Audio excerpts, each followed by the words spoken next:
Bonsoir à toutes et à tous et bienvenue dans Sport Talk, votre rendez-vous sport sur Radio Rec.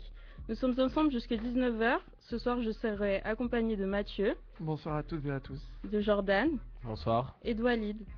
Salut tout le monde. Au sommaire ce soir, un point sur l'affaire Pistorius, l'icône déchue, puis les belles performances des Bleus sur les pistes ces 2 dernières semaines à l'occasion des mondiaux de ski alpin et de biathlon. En interlude, la chronique de Mathieu avec notamment les dernières news en NBA. En deuxième partie d'émission, on parlera rugby avec le crunch de samedi qui arrive à grands pas et une possible reprise en main du 15 tricolore. Et enfin, football avec le débrief du choc Arsenal-Bayern et le prélude à l'opposition entre le Milan et le Barça. On commence tout de suite par l'affaire Pistorius. Donc, le 14 février, Riva Steenkamp est retrouvée morte au domicile conjugal, abattue de 4 balles de 9 mm. Mathieu ? Histoire tragique, surprenante. Les adjectifs sont faibles pour découvrir cette affaire parce que vraiment, comme tu l'as dit, icône déchue, je trouve que ça correspond vraiment bien parce que car vraiment c'est Pistorius en Afrique du Sud et dans le monde entier, c'était une icône, c'était quelqu'un, voilà, avec ses lunettes. Et en plus, sa femme était très jolie. Un mannequin ravissante. Bah, là, ça commence au début. Je dois avouer que son histoire de cambriolage, parce que on rappelle les faits, lui, au début, il a plaidé un cambriolage et il plaide toujours. Ouais, voilà, qui plaide. Il a dit que il pensait que c'était un acte de cambriolage, donc il a tiré, disons, sans regarder, mais ça a été rapidement, même très rapidement balayé par un procureur qui a déclaré même que c'était un acte de préméditation, de sang-froid et que là, Oscar Pistorius est très très mal. Il me semble que le procès se déroule demain. Si je dis pas de bêtises. Oui, en fait, l'audience a été ajournée, donc elle continue demain, mais elle avait débuté dès le 19 février. Oui, donc oui, hier. Exactement. Donc Oscar Pistorius qui est immédiatement inculpé après l'arrivée de la police. La défense plaide le meurtre avec préméditation. On refuse la libération sous caution à Oscar Pistorius. Et comme on l'a dit, Oscar Pistorius, l'icône de tout un peuple. Et un modèle pour tous les handicapés, je pense. Bah ouais, justement, c'est ça qui est dommage, c'est que c'était une icône. En plus, aux Jeux paralympiques, si je me trompe pas, il a gagné des médailles. Aux Jeux paralympiques de Londres, il gagne la médaille d'or sur le 400 mètres. Et le 200 mètres aussi, non? Non, pas aux Paralympiques. Ah, mais aussi, je sais qu'il avait fait un 400 mètres avec les valides. Ouais, voilà, les valides, et il est arrivé dernier, mais justement, ça avait été une belle illustration. Alors à Londres, il arrive dernier de sa demi-finale où court Kerani James, le vainqueur de l'épreuve. Donc effectivement, c'était un merveilleux moment de sport et je revois toutes les photos où il pose avec des enfants handicapés et c'était vraiment un modèle. Ouais, ça surprend parce que enfin c'est quelqu'un qu'on voyait dans les magazines et qui avait l'air très simple, souriant, vraiment loin du cliché de l'athlète et de tous ses problèmes. Et là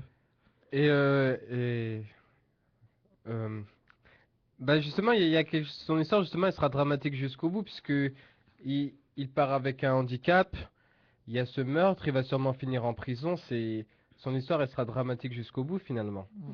Exactement. Et voilà, ce que je veux dire, c'est que là, quoi qu'il arrive, déjà de nombreux sponsors qu'il avait se sont retirés. Ah ouais, bah là, après une telle affaire, c'est évident. On peut pas s'en remettre.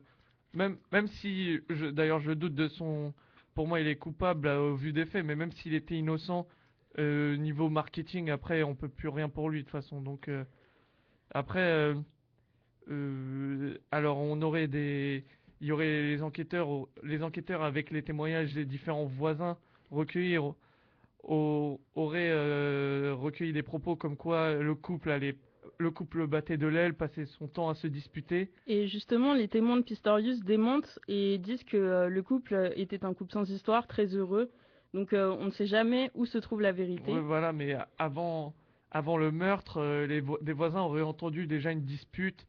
Donc c'était vraiment mal engagé pour l'alibi du cambriolage, sachant qu'en plus j'avais lu quelque part que Pistorius, après avoir tiré, n'avait pas appelé ni d'ambulance ni d'autorité. Alors sur ça, lui, il plaide comme quoi il aurait appelé de l'aide et aurait tenté de réanimer sa compagne, jusqu'à l'arrivée des secours. Et justement, la partie civile dit qu'il n'a pas appelé. Donc là encore, on ne sait pas. Voilà. Mais j'aimerais qu'on revienne sur ce côté sombre de Pistorius qui vit dans une villa ultra sécurisée dans le quartier le plus sécurisé d'Afrique du Sud. Il dort avec un 9 mm sous son lit. Oui, ça c'est surprenant. Bon, faut rappeler qu'il est victime d'une agression récemment, mais ça n'explique pas tout. Et dernièrement, la police aurait retrouvé des munitions d'un calibre 38 pour lequel il n'a pas de permis. De même que des boîtes et des seringues de produits suspects. Oui, alors ça c'était la rumeur comme quoi sur les tests toxicologiques vont arriver soit demain, soit dans la semaine. C'était souvent des rumeurs, mais là, ce matin ou hier soir, ça a été confirmé. Au domicile de Pistorius, on a retrouvé des produits dopants. Des stéroïdes anabolisants. Oui, et il me semble quelque chose d'autre, mais je ne me rappelle plus. C'était un nom un peu barbare, mais c'était pour faciliter la récupération. C'était des rumeurs qu'on pensait c'était beaucoup de rumeurs en fait qui étaient avec l'alibi du cambriolage et qui au final sont des faits. Pistorius était dopé, ça depuis combien de temps on ne le sait pas, mais il prenait des stéroïdes, ça c'est sûr et certain. Il faut rappeler que les stéroïdes anabolisants, c'est fait pour développer la masse musculaire. Elles développent l'agressivité si elles sont prises en trop grande quantité. Et avec de l'alcool, c'est encore pire. Et il faut rappeler que Oscar Pistorius était fortement alcoolisé le soir où il aurait assassiné sa compagne. Et peut-être même drogué par des drogues, ça on verra avec les textes toxicologiques du labo. Non mais par des drogues dures il me semble en plus, c'est pour ça, pas de la douce. Et moi en fait la question que je me pose c'est est-ce que justement son handicap qui faisait sa force, est-ce que son handicap peut le sauver? Non, je pense pas. Je pense que l'affaire elle est trop grosse maintenant pour que ça soit une question d'handicap ou pas. Enfin, outre son handicap, il a eu de telles retombées médiatiques. Oui, c'était vraiment l'icône. Et le fait que ce soit une icône, ça va pas passer.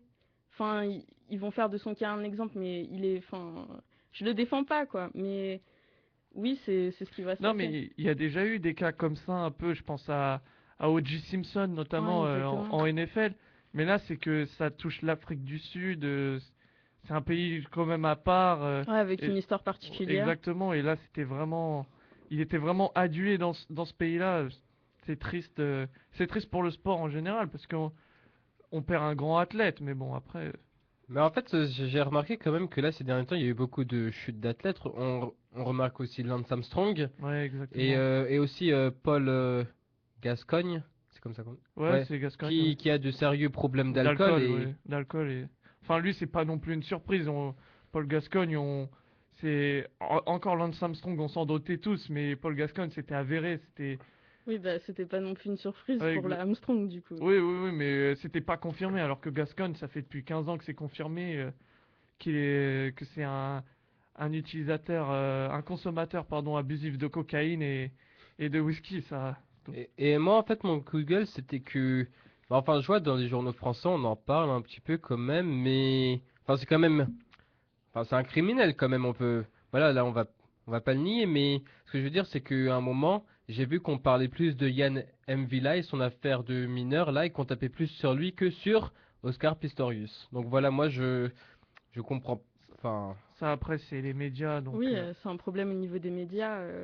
Je veux dire, une médiatisation à deux vitesses. Enfin, Yann M'Vila, on aime bien lui taper dessus, allez, on lui recogne dessus. Oscar Pistorius, c'était tellement un modèle d'excellence que je pense que ça Ouais, leur fait même mal au cœur de lui taper dessus. mais oui, mais en fait, voilà, je crois que c'est justement. Mais moi, je pense que c'est son handicap là qui fait qu'on ne lui tape pas tellement dessus. Je partage pas ton avis Enfin, là-dessus. après, est-ce que ça le sauvera pour son jugement? Je ne sais pas. Enfin, est-ce qu'après ça peut. Est-ce que les jurys peuvent avoir pitié? Parce que aussi, n'oublions pas qu'il avait pleuré à un moment. Plusieurs fois même. Oui, enfin, il y en a combien qui pleurent à leur procès et Oui, ça sauf change qu'on n'en rien, parle pas hein. en fait. Oui, voilà. Ouais, mais là, comme le père de Pistorius avait dit qu'il adulait sa compagne, bon, ça fait quand même défense bateau. Voilà, les larmes, le papa qui dit que c'était un couple modèle, ça fait vraiment la défense. Ils sont apparus pour la première fois en public tous les deux une semaine auparavant. Donc, enfin, je veux dire, sa compagne de longue date et tout. Ouais, mais pour vous là, vous pensez que c'est bon, il va finir en prison jusqu'à la fin de sa vie? Le procureur est vraiment a vraiment de actes de préméditation. Il a vraiment déclaré directement que Pistorius avait prémédité ça, qu'il a agi Non, de enfin ça, sang-froid. non, je pense pas quand même. Moi, vu comment le procureur est, j'avais vu quelques vidéos, je pense qu'il va malheureusement, enfin malheureusement, si c'est un criminel, c'est un criminel, mais ça sent la fin de Pistorius, prison à vie, oui. Mais en tous les cas, même s'il est innocenté au tribunal, s'il est avéré qu'il est dopé, il est privé de Ah compétition. oui, de toute façon, c'est Donc, la fin de... Bah ouais, enfin voilà, c'est vrai, même c'est si. la fin d'un mythe, Ah, c'est Voilà, la chute, exactement. de toutes les manières. bah c'est bien dommage. Exactement. Donc on passe au sport d'hiver, beaucoup plus gai Ouais, en ce qui oui. concerne les Bleus. Ah oui, oui, beau parcours, beau championnat du monde. Donc on commence avec le biathlon. Un beau parcours des Bleus à Nové Mesto en République tchèque, donc les mondiaux qui commençaient le 7 février, avec un excellent Martin Fourcade. Alors là, je peux que te rejoindre, mais ça, il a été vraiment... Enfin, il y a quand même ce petit goût de déception pour la poursuite du 12,5 km. Alors Alors là, il faut je sais que rappeler, t'adores Fourcade, là, je suis obligé d'en parler, c'est vraiment... C'était rageant, vraiment rageant pour...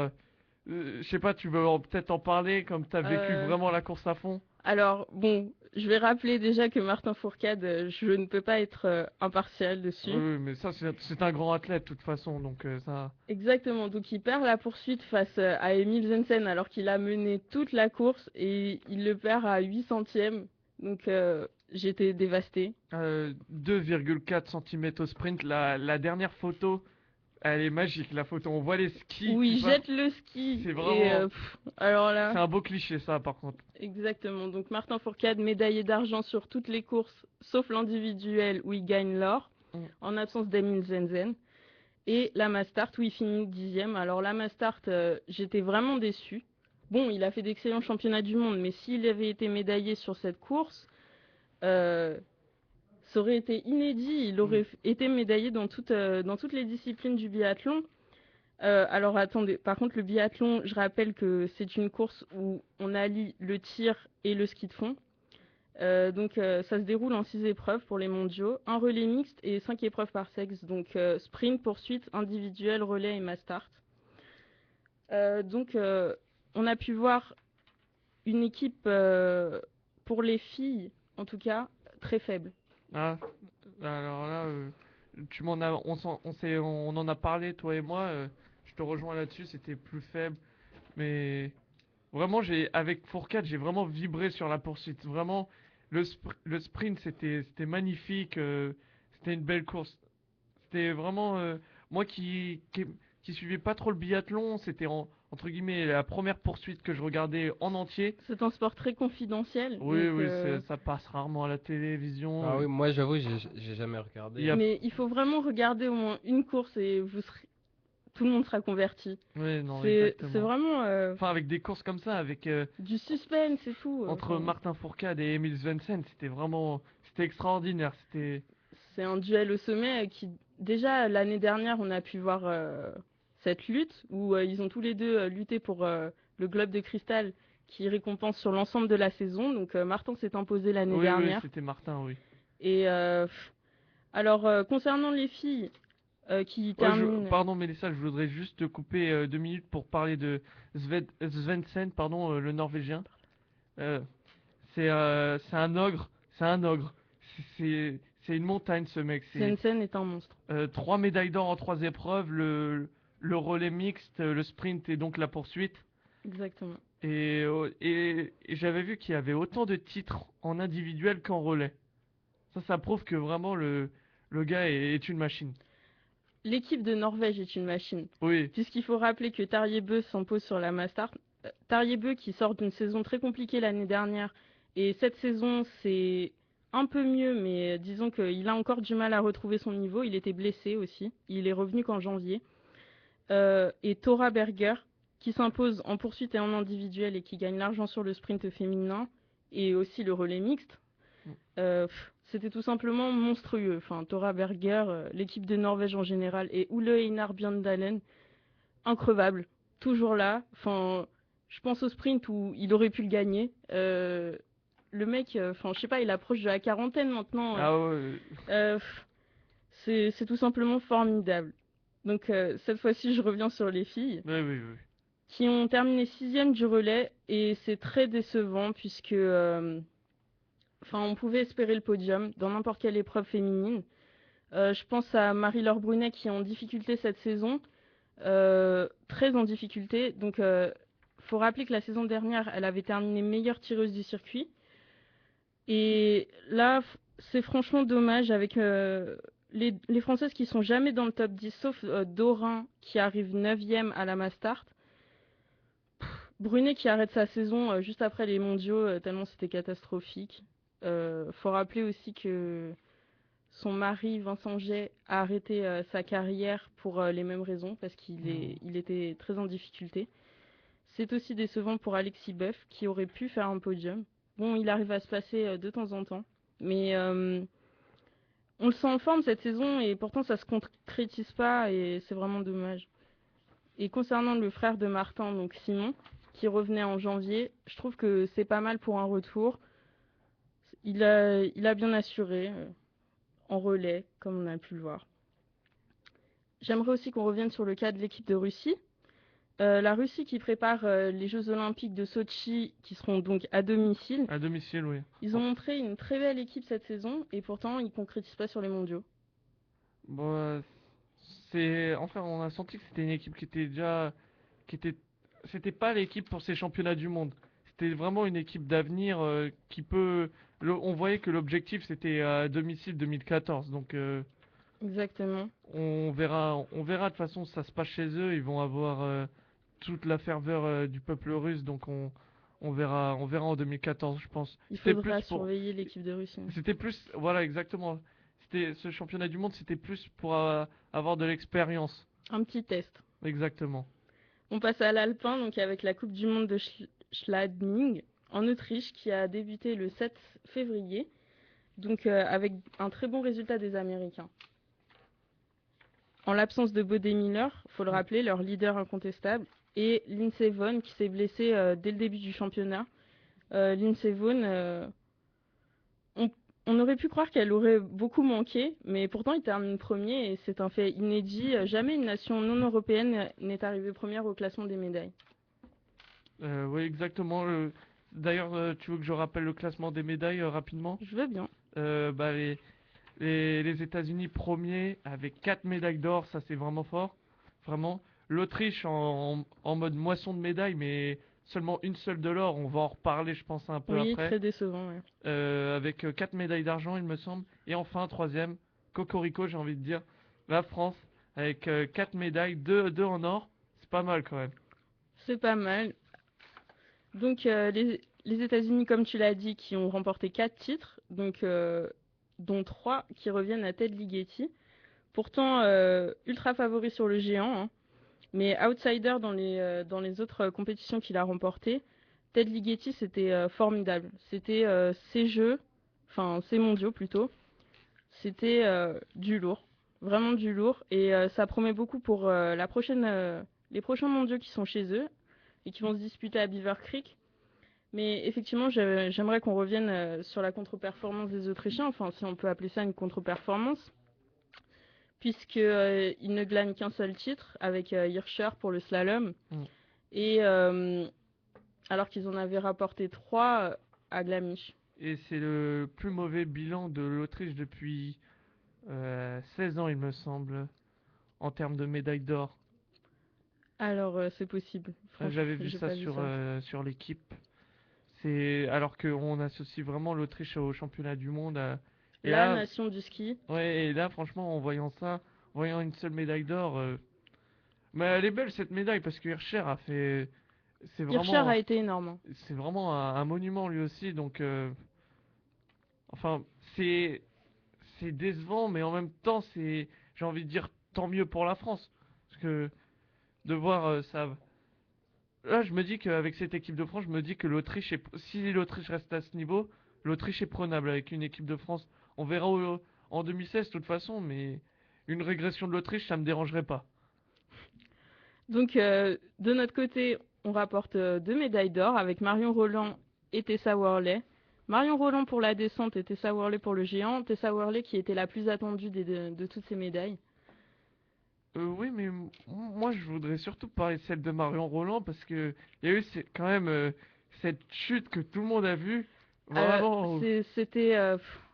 C'était vraiment triste, enfin triste et marrant à la fois. Enfin, faut rappeler que Marion Roland aux derniers Jeux Olympiques à Vancouver, il me semble, c'était, pardon, mais elle s'était étalée mais dès le début. Ah, dès le début.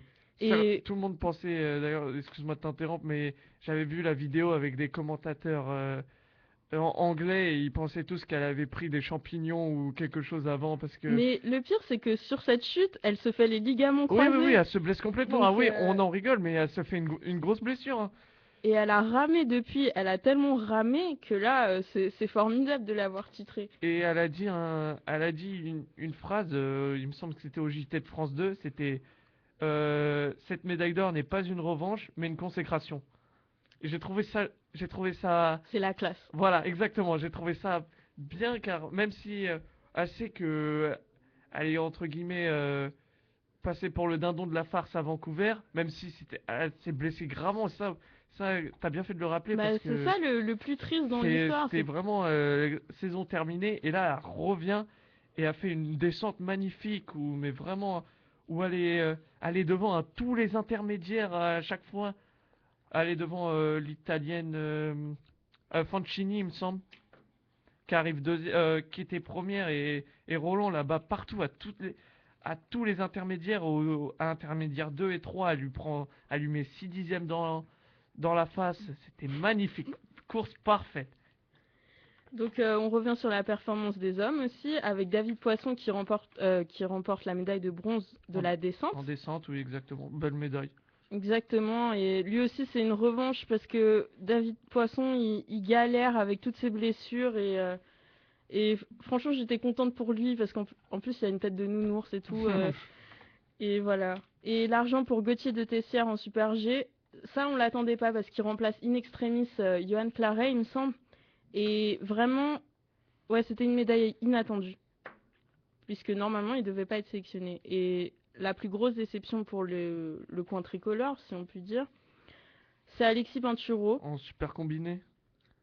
En- Alexis Pinturo sur toutes les disciplines, Ah, pour moi ma part. j'avais vu là, j'ai dû m'arrêter à la course du super combiné où il est archi favori et il termine que sixième, il me semble. Oui, en fait, cette saison, il a remporté un super combiné et un slalom. Et c'est le seul Français, en fait, à avoir remporté une course cette saison. Même deux, du coup. Et Alexis Pinturo, il était toujours placé et tout, donc il est arrivé 5e, 6e et tout. Il a fait toutes les cérémonies, puisque en ski, on participe à la cérémonie de remise des prix à partir de la 6e place. C'était vraiment une déception, mais Alexis Pinturo, il a 21 ans et il incarne l'avenir du ski français. Vraiment, véritablement. Donc c'est pour ça que j'étais déçue, mais d'un côté, c'est ses premiers mondiaux où il a véritablement des objectifs. Donc ça promet, moi, ça promet pour Sochi. On attend ça avec impatience. J'aurais pas mieux dit, vraiment pas. Ça fait plaisir d'avoir, parce que les gens associent souvent le sport qu'au football, et ben non, on a des gens, nous, à Radio Rec, qui connaissent et qui adorent le biathlon. Merci Mélissa. Je Exactement. vous en prie. C'est un plaisir. Donc on passe tout de suite à la chronique de Mathieu qui va nous parler des dernières news NBA. À toi Mathieu. Exactement, je vais parler. Parce que la semaine dernière, il y a eu, excuse-moi de t'interrompre, il y a eu Je t'en donc prie.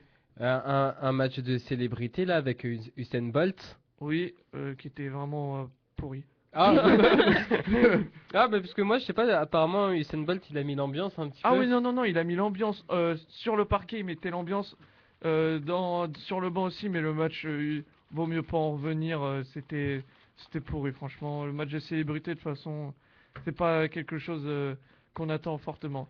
Mais merci Jordan avec cette transition, parce que je vais revenir sur l'événement phare de la saison en NBA, c'est l'All-Star Game. Alors, ça a commencé vendredi avec ce match des célébrités, ça a fini dimanche soir avec le match en lui-même, le match des étoiles. C'était alors, je vais donner mon avis. C'était peut-être les plus beaux, le plus bel All-Star Game depuis 4-5 ans. Avec la conférence Ouest qui s'impose, c'est ça Qui s'impose dans le match, exactement. Mais je veux parler en termes généraux. C'était un concours disputé. Il y avait à Houston, j'ai trouvé le public de Houston vraiment. Enfin, avant, il y avait eu à Orlando et à Los Angeles, et je trouvais que le public essayait de trop en faire. C'était limite caricatural. Et là, vraiment, on a senti un public qui était là, qui voulait voir du spectacle et qui en même temps encourageait tous les acteurs. C'était vraiment plus avec une énormément de stars. On a vu Spike Lee, P. Diddy, Jay-Z et Beyoncé. Mais c'est Alicia des Keys. habitués, Alicia ça. Keys qui a chanté, Drake, exactement. Spike Lee, c'est un habitué lui de toute façon.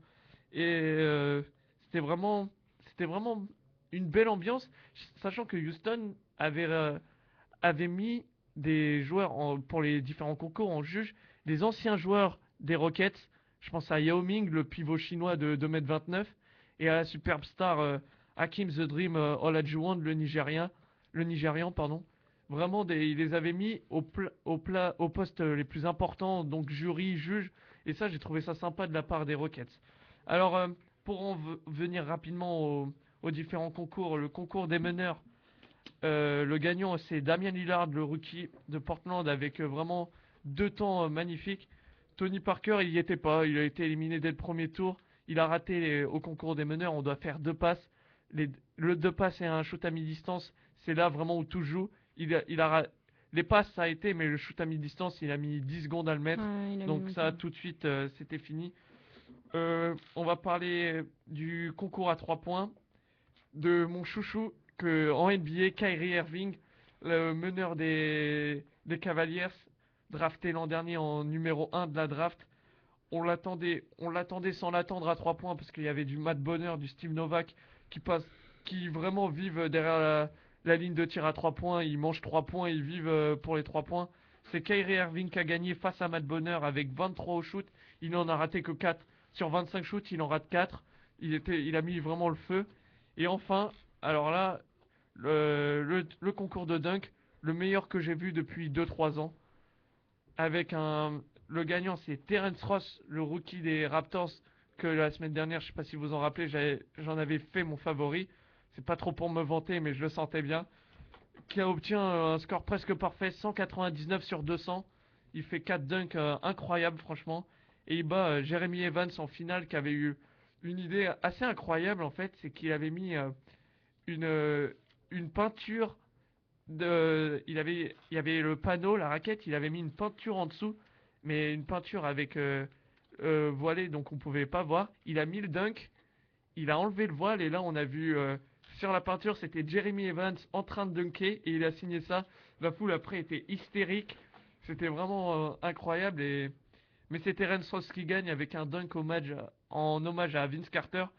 Et Terence Ross, il vient des Raptors de Toronto, et donc pendant ses dunks, Drake, venant de Toronto, il était juste, oh, il était dans un autre univers. Il était presque sur le terrain, Drake, il vivait le truc à fond. C'était vraiment, c'était vraiment un truc incroyable à voir. Bon, après on va parler vraiment, qui dit All-Star Game, dit match de All-Star, c'est vraiment le plus important du week-end. Et c'était la première fois qu'il y avait 2 Français qui participaient. Exactement, exactement. Exactement, Jordan, Tony Parker et Joachim Noah. Comme tu Même l'avais s'ils ont démarré remplaçants, si je me trompe pas. ils ont démarré remplaçants. parce que en fait les 5 joueurs c'est les votes, mais je trouve ça peut-être un peu plus glorifiant parce que les remplaçants sont élus par les pairs, c'est-à-dire les coachs. Donc ça veut dire vraiment que tu mérites d'être All-Star. C'est pas à cause des votes parce que tu as une belle image. Alors comme tu l'avais dit, Mélissa, victoire de la Team West 143 à 138 avec un immense, c'est pas parce que c'est mon joueur préféré, mais un immense Chris Paul qui finit MVP, 20 points, 15 passes, 4 interceptions à 70% au shoot.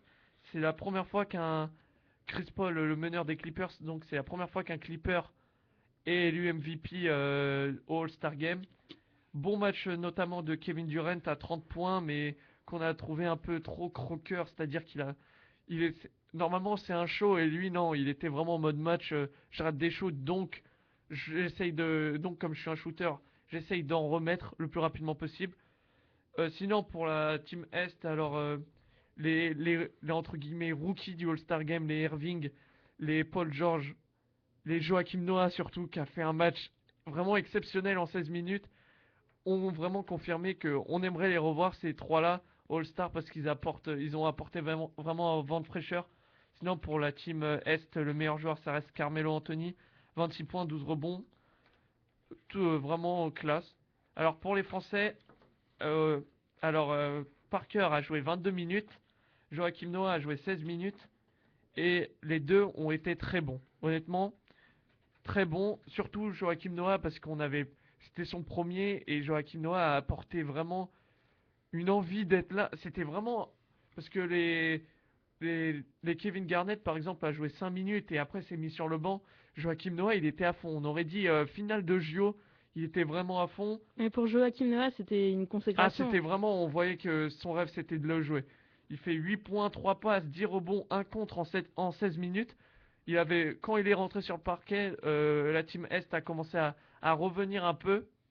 Et quant à Tony Parker, il est vraiment sobre. 13 points, 5 passes, 2 interceptions en 22 minutes.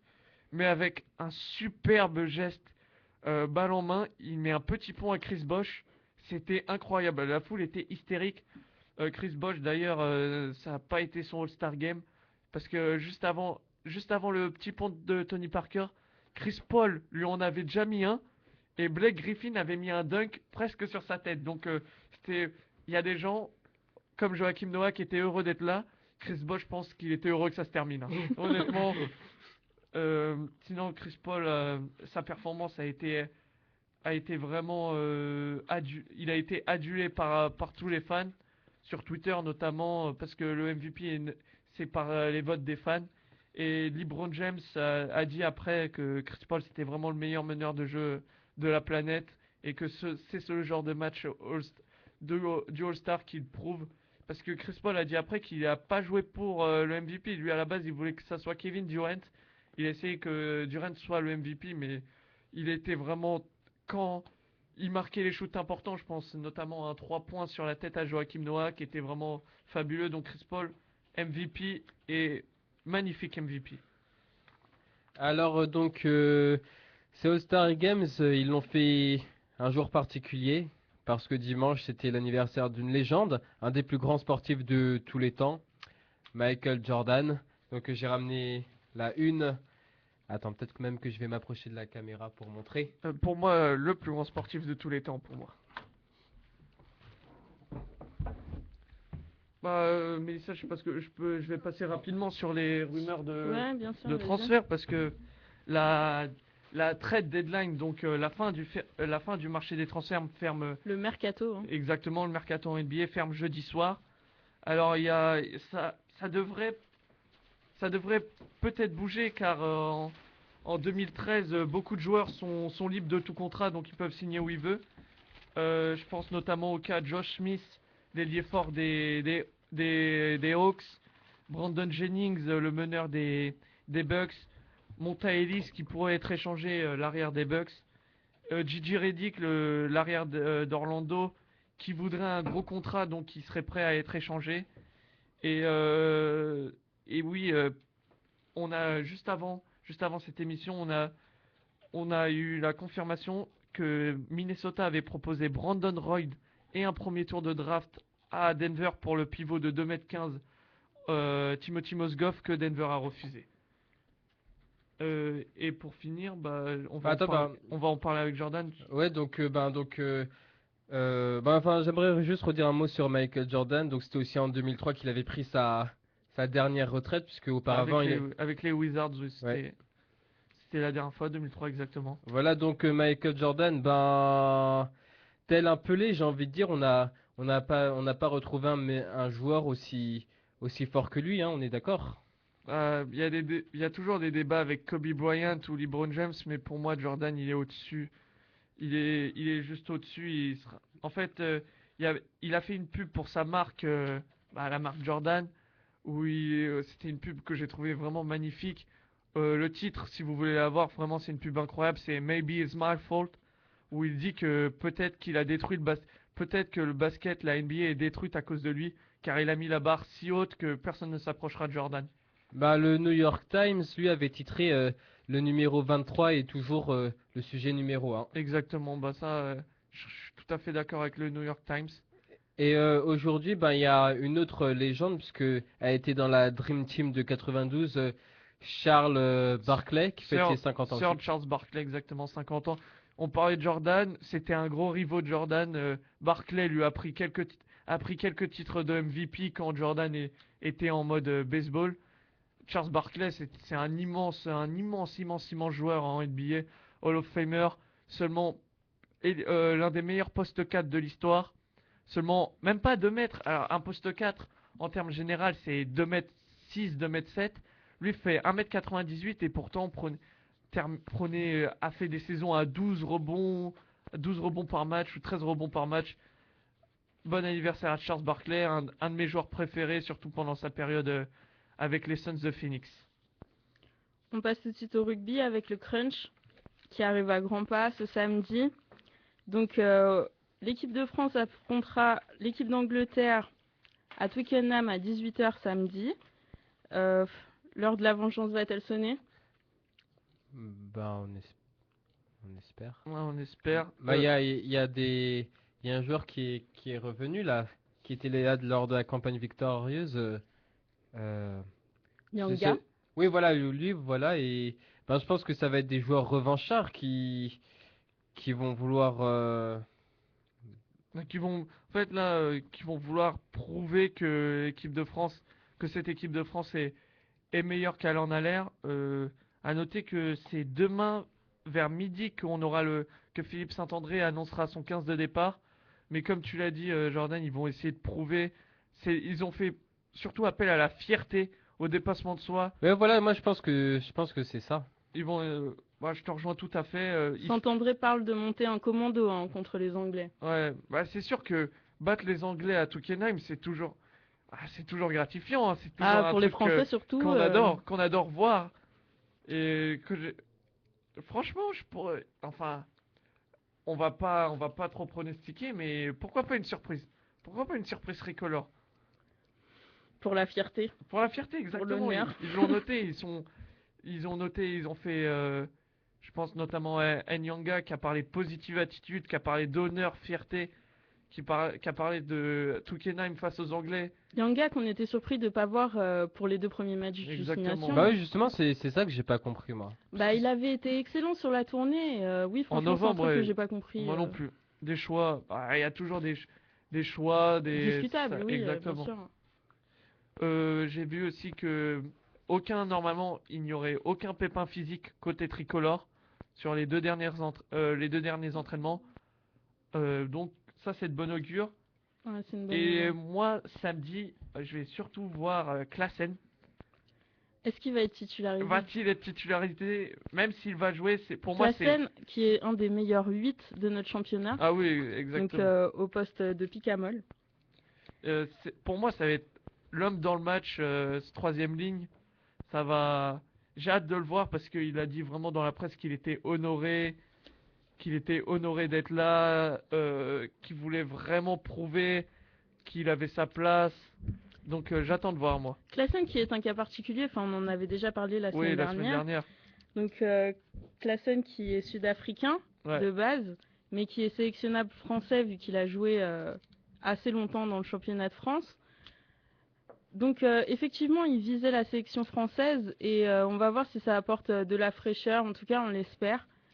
Et voilà. Bah, à mon avis, c'est sûr qu'il apporte quelque chose de par sa motivation de jouer pour les Bleus. On va, je vais pas faire une comparaison, mais c'était autre chose que Néné au football, quoi. Où Ouais. il avait dit, Néné, il avait dit, oui, bon, au pire des cas, si on m'appelle pas au Brésil, pourquoi pas un moment en France. Là, Classen, on sent vraiment il a envie d'être sous le maillot tricolore et pour lui, c'est du bonheur, je pense. Mais si je me trompe pas, ça a été un peu mal pris quand même, justement le fait qu'il soit sud-africain et qu'il soit sélectionné en... Ouais, mais comme Mal elle- pris par qui? Du côté français ou sud-africain? Je sais pas, mais tout à l'heure j'avais lu enfin bon, c'était que Métro, mais il critiquait et il disait que ça avait été mal pris par rapport à son origine. Bah, bah, pour moi, c'est un des meilleurs joueurs à son poste, donc bah c'est tout bénef. exactement. Enfin non, mais je veux dire ce que j'ai lu dans ce journal, c'est vrai ou... Bah, à partir du moment où il est sélectionnable équipe de France, je vois pas pourquoi on s'en priverait, surtout que c'est un des meilleurs joueurs. Après, c'est sûr que je comprends ce que Jordan dit, parce que c'est sûr qu'il y aura toujours des gens pour dire que oui, il y a d'autres joueurs vraiment français qui mériteraient la place, tout ça, donc... Oui, je suis d'accord, mais bon, voilà, on va pas Enfin, s'éterniser là-dessus. même le père de Classen a dit qu'il était honoré de voir son fils jouer avec le maillot de l'équipe de France. Et est-ce qu'il aurait eu une chance côté sud-africain? C'est ça aussi que la question se pose. C'est pour ça aussi qu'il est si content d'être en équipe de France. Après, je dis pas qu'on ramasse les miettes en quelque sorte, mais franchement, moi je suis contente que Klaassen soit Ah, là. moi, j'ai hâte de le voir samedi. Honnêtement, J'espère je... qu'il sera titularisé pour qu'on exactement. puisse Alors le là, je te voir. rejoins à Parce que 100%. Picamol, il paraît un peu fatigué là. Je l'adore, mais un peu sur les rotules. Donc il faudra se méfier du buteur de l'équipe d'Angleterre, donc ne pas commettre beaucoup de fautes. Il faut rappeler que ce buteur a inscrit tous les points de l'Angleterre à leur dernier match, où ils se sont imposés face à l'Irlande 12-6. Avec 80% de réussite au pied, ça va être chaud. Ouais, va falloir faire très attention, hein. Exactement. Donc on va passer tout de suite au football avec la Ligue des Champions. Donc hier se disputait Arsenal-Bayern de Munich et on a vu les Munichois s'imposer 3-1. Bah sans surprise, j'ai envie de dire. Ouais, je suis pas tout à fait d'accord avec toi, honnêtement. C'est... Enfin, c'est pas... C'est qu'ils étaient favoris, mais dans la physionomie du match, 3-1, je trouve ça un peu sévère quand même. Parce que je pense en première mi-temps, notamment en deuxième mi-temps, c'était vraiment tendu, mais en première mi-temps, l'équipe qui avait la balle, c'était Arsenal. L'équipe qui produisait des jeux, c'était Arsenal. L'équipe qui était pas réaliste, c'était Arsenal aussi, par contre. Et c'était un match un peu tendu parce que Wenger, Bah qui s'était énervé en conférence avec de la presse, presse. ouais, après la défaite face à Blackburn en Cup, il y avait eu Koscielny jouera pas. Finalement, il a joué, très bien joué même d'ailleurs. C'était vraiment un match, disons, tendu. Mais le début de match d'Arsenal, au point de vue défensif, a été médiocre. Et je pense notamment à Per Mertesacker. À un moment, je comprends pas les choix de Wenger. J'adore cet entraîneur, j'adore Arsène Wenger, j'adore ce qu'il a construit, j'adore sa légende. Mais continue avec Per Mertesacker qui depuis 2 ans, je trouve vraiment faible. Il a pas le niveau au Werder. Je trouvais en Ligue des Champions, au Werder, il était mis en valeur. Mais là, sur le premier but, il s'est mangé, il attaque pas Kroos. Et sur le deuxième, c'est pire encore, c'est sur un corner, sur un coup de pied arrêté. Alors c'est bien beau de faire un marquage, de switcher le marquage sur corner, mais Van Beuten part au premier poteau, coupe au premier poteau. Mertesacker, qui était à la base sur le marquage de Van Beuten, se dit bon, bah, Van Beuten c'est que 1m95, Ramsey son 1m76 va devoir faire le travail. Que fait Van Beuten? Il reprend un corner magnifiquement tiré. Müller marque le but à 5 cm des cages. Ah, moi malheureusement j'ai pas pu voir le match. Bah moi je te dis que Per Mertesacker c'était atroce, que ça soit dans la relance, un nombre de dégagements en touche comparé à... C'est pas parce que j'aime ce joueur, mais Koscielny il relance proprement. Et quand tu vois Mertesacker à côté, qui a entraîné toute la défense d'Arsenal vers le bas, Vermaelen n'a pas fait un gros match. Il était arrière gauche. Il n'a pas fait un gros match. On l'a trouvé en retard. Il s'est fait un peu dominer par Müller. Mais vraiment, Mertesacker a entraîné tout le monde vers le bas. Ben, faut rappeler Schillaci, hein. Ouais, Toto Schillaci, pourquoi pas. Mais pour Arsenal, je sais pas, mais en fait, chaque année, finalement, on répète les mêmes choses, Ouais, j'ai quoi. l'impression, oui. Enfin, le choix En fait, Wenger, à un moment, s'est dit, bon, je vais rajouter de l'expérience. Mais à mon avis, il a rajouté les mauvais joueurs pour l'expérience.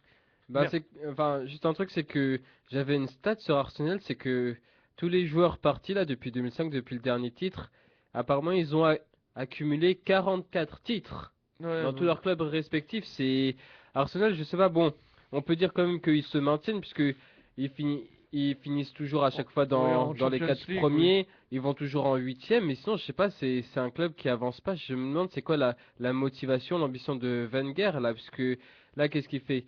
Enfin, là, il est encore sous contrat en 2014. Apparemment, il va au bout de ses contrats, donc je pense qu'il va y aller. Mais après, c'est quoi s'il part maintenant? Donc, justement, on se souviendra de lui, mais on gardera une image négative, finalement, au final, Oh, alors qu'il a je apporté. pense pas négatif quand même. Parce que moi, j'ai une théorie sur Wenger, c'est qu'à mon avis, c'est peut-être complètement débile ce que je vais dire, mais le contrat de naming, on sait que le naming c'est donner le nom au stade de l'Emirates Stadium, se termine en 2018. Après ça, l'Emirates Stadium sera libre, on pourra le rebaptiser comme on veut, 2018 ou 2017. Et je me dis, pourquoi pas un Wenger Stadium? Pourquoi pas, à mon avis, c'est peut-être pas son ambition, mais pour moi, je pense qu'il souhaiterait ça. Ah, bon. Ils feront un autre naming tout simplement pour gagner des sous.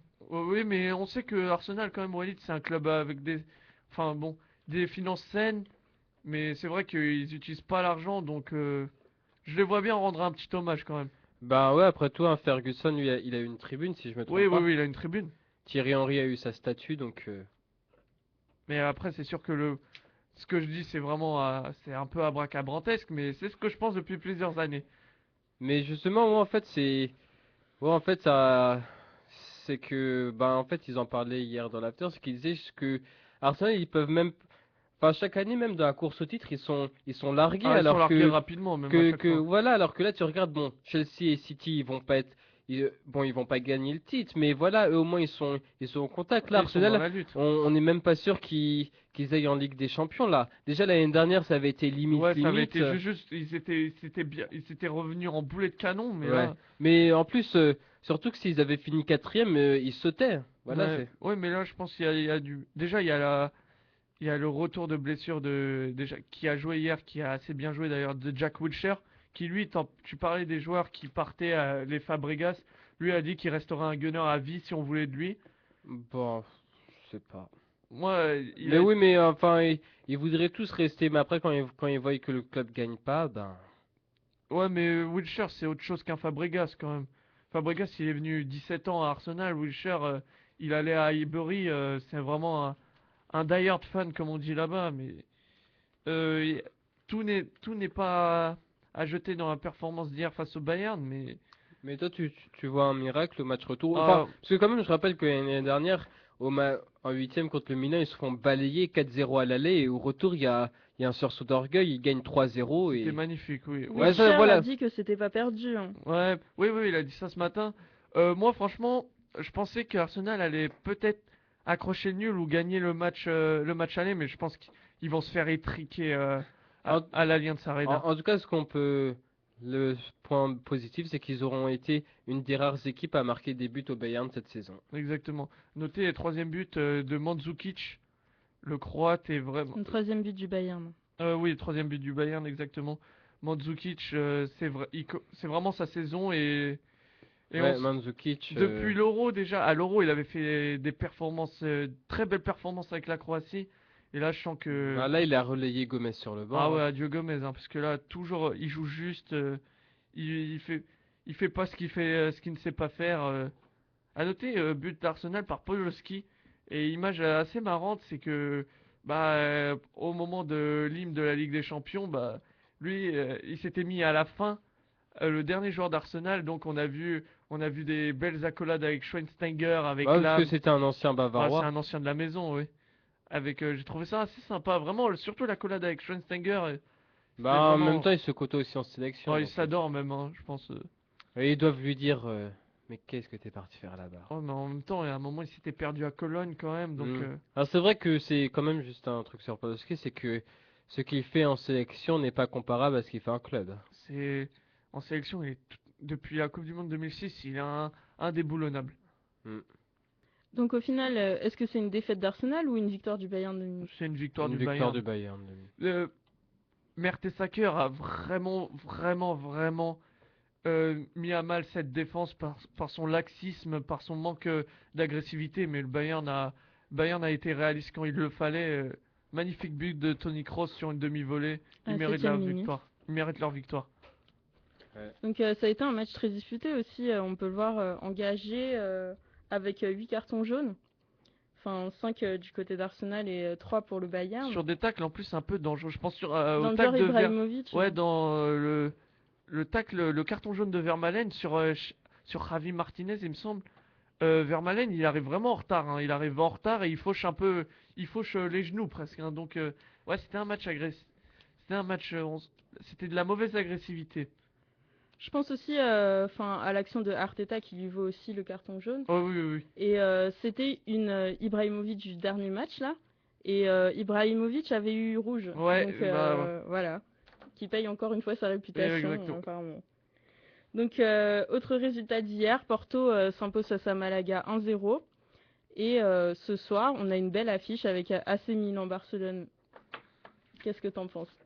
Enfin, Balotelli, l'homme en forme qui marque depuis qu'il est arrivé, Ah, il sera pas là. Ouais, mais c'est dommage parce qu'il pouvait faire mal à Piqué, hein. Qui sera titulaire, il Non me mais semble. Piqué, il est bien revenu comme je trouve cette saison. Il a eu un début de saison vraiment difficile, hein. Alors bah, moi, franchement, je le trouve mieux que la saison dernière. Ah, ça c'est sûr, parce que quand je l'ai vu dans le 11 de l'année, vraiment je me demandais, le 11 de l'année de la FIFA, je me demandais s'ils avaient vu les mêmes matchs, mais c'est sûr il revient vraiment, il est costaud, il est même buteur, il me semble. Ouais. Il y a pas longtemps, il avait marqué. Ah ouais, il avait ouais, Mais lors je pense du que 6, Balotelli, c'est comme Balotelli, ce monstre physique qu'il est, il aurait pu vraiment mettre à mal Piqué, je pense. mais ils ont le même gabarit. Gabarit, oui, mais il est un peu plus costaud. Balotelli, de l'épaule, faut le pousser quand même, hein. Balotelli qui est arrivé cet hiver de Manchester City. Qui est arrivé en Ouais, fanfare. c'est pour ça qu'il pourra pas justement disputer. Ouais, qui avait déjà joué avec Manchester City. Donc en fait, moi je pense que c'est comme pour Arsenal Bayern en fait. Là c'est le Barça qui Qui est part favori, favori. Après, est-ce que le Milan peut faire le coup de Chelsea de la saison dernière? J'ai pas, enfin, j'y crois pas, franchement. Moi non plus. Moi non plus. Peut-être le match aller.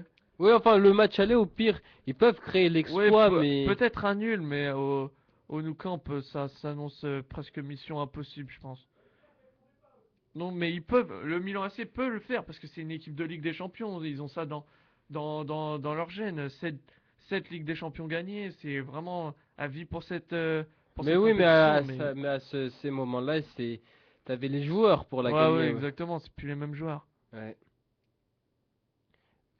Sinon, bah, il y a aussi Schalke Galatasaray. Et on va retrouver Galatasaray. Galatasaray. On va retrouver notre ami Drogba.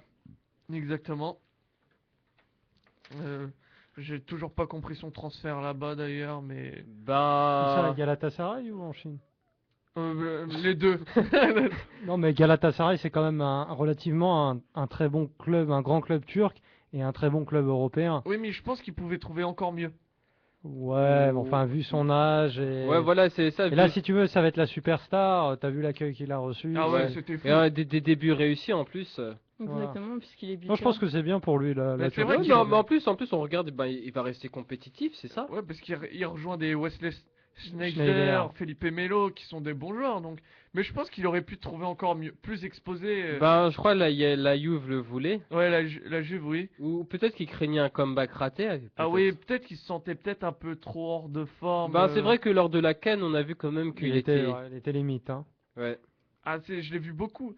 Lui lui qui est toujours dans l'effort, j'ai trouvé vraiment qu'il marchait beaucoup durant la CAN. Vraiment, il faisait une course et il marchait longtemps. Non, mais enfin, il a encore des beaux restes, donc Ah, c'est sûr. et son expérience plus celle de Schneider en Ligue des Champions va énormément compter. Ouais, c'est vrai que face à Schalke, Donc pourquoi moi, pas une surprise du Galatasaray. ouais. Mais c'est vrai que là, enfin, on regarde en quart de finale, quand même, on peut avoir pas mal, enfin, des équipes. Donc Porto ou Malaga, Galatasaray ou Schalke, on peut avoir le PSG, ça, on va avoir des petites équipes Ouais, des surprises quand nouveaux, même. oui, oui. Mais en fait, c'est parce que il y a eu des chocs Il entre y a les eu des gros. tirages, exactement, il y a eu des tirages. Il y a eu le Real Madrid qui termine deuxième. Donc c'est vraiment, mais je te rejoins, ça peut être des quarts de finale un peu inédits. Ouais. On enchaîne avec la chronique de Jordan. Oui, alors, oui, c'est moi qui conclue. Donc, ben, mon coup de gueule, ben, je l'ai passé tout à l'heure, mais je peux encore le repasser. C'est, voilà, pourquoi toujours Yann M'Vila? Pourquoi toujours lui? C'est certain, ça va être comme Anelka, on va l'appeler l'enfant terrible du football français. Je comprends pas pourquoi, ce que, Oui, voilà, enfin, rien n'est prouvé encore. oui, Ah, voilà, mais mais c'est quand même un gâchis, hein. C'est c'est c'est c'est plusieurs fois M. Villas quand même, c'est pas bah qu'une oui, seule non, fois. c'est vrai, j'ai pas lu. C'est vrai, il a fait des fautes, mais ce que je veux dire, c'est que on tape sur lui comme à l'époque on tapait sur Ribéry ou comme avant on tapait sur Anelka, voilà. Et en plus on dit qu'il part s'en tirer en Russie, ben je ne pense pas parce que le championnat russe là, enfin déjà on voit en Europa League que les trois clubs Hanzi, son club allé Le Rubin Zénith. Kazan, voilà c'est comme l'a dit Samuel Eto'o, ben le championnat russe ça il ne fait que monter en Oh, puissance. oui, mais tu peux, enfin quand même, t'es d'accord que partir dans les derniers jours du mercato, Bah moi je trouve quand même qu'il part en beauté parce qu'on regarde Rennes qui va disputer une finale, il gagne en demi-finale et je sais pas, je trouve que c'est quand même une belle oui, sortie mais malgré c'était tout. plus le M. Villa d'il y a 2 ans, c'était, Oui voilà, mais moi je pense il peut se relancer en Russie. moi je pense pas. Après enfin et puis n'oublions pas qu'il a un sursis hein, mars 2014 donc voilà la Coupe du Monde il reste un an et demi. La Coupe du Monde, il la jouera pas, je pense. On passe au coup de cœur. Oui. Enfin voilà pour MVLA, on verra, mais bah, je pense qu'il va se relancer en Russie. Et donc mon coup de cœur, ben c'était la semaine dernière, tu te rappelles, on parlait de Rivaldo, 40 Oui, ans, oui, qui joue oui. encore. Ben ce week-end, Flan- j'essaie de le faire avec ça. Francesco Totti a marqué. Et déjà donc et d'ailleurs il a presque eu les larmes aux yeux sur son but. Mm. Déjà parce que ça permet de battre la Juve. Alors que la Roma était au plus mal. Et oui, la Roma qui n'avait toujours pas gagné en plus en 2013. Alors avec un Eric Lamela que j'adore, qui était vraiment moyen. Non, non, ne vole pas la vedette à Francesco. Voilà, donc voilà, il a 36 ans, il a marqué déjà 9 buts cette saison, donc voilà, bravo Francesco, vive les vieux. Voilà. Vive la Louve. Voilà, c'est la fin de cette émission. Vous pourrez très vite la retrouver en podcast audio et vidéo sur le site de la radio. C'était Sport Talk par Mélissa, Mathieu, Walid et Jordan sur Radio Rec. Merci de nous avoir suivis. On se retrouve Merci la à semaine tous. prochaine. À la semaine dès prochaine. 18h. Bisous. Bye.